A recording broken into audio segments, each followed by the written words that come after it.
Halo, assalamualaikum warahmatullahi wabarakatuh. Bertemu lagi dengan channel Pelosok Teh.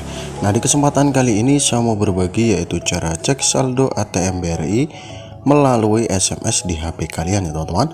Nah, untuk teman-teman yang mungkin belum tahu cara cek saldo BRI lewat SMS, bisa menyimak tips dari saya ini. Nah, langsung saja kita masuk ke tutorialnya ya teman-teman. Pertama, masuk ke menu HP kita, kemudian cari aplikasi pesan atau SMS di HP kita. Nah, jika sudah masuk seperti ini, kalian tambahkan pesan baru seperti ini. Kemudian untuk penerima kalian isikan saja yaitu 3300 seperti ini ya teman-teman. Kemudian untuk isi pesannya kalian ketikkan saja yaitu dengan menggunakan huruf besar semua seperti ini, saldo, kemudian kasih spasi seperti ini ya teman-teman.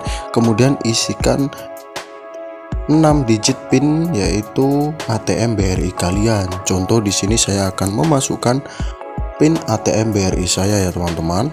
Nah, ini hanya contoh. Nah, kemudian jika sudah tampil seperti ini, kalian klik saja pesan kirim ya teman-teman. Nanti secara otomatis akan ada balasan yaitu info saldo rekening BRI kalian. Nah, begitulah teman-teman ya, caranya sangat mudah sekali. Selamat mencoba.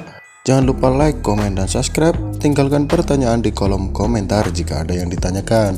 Sekian, assalamualaikum warahmatullahi wabarakatuh.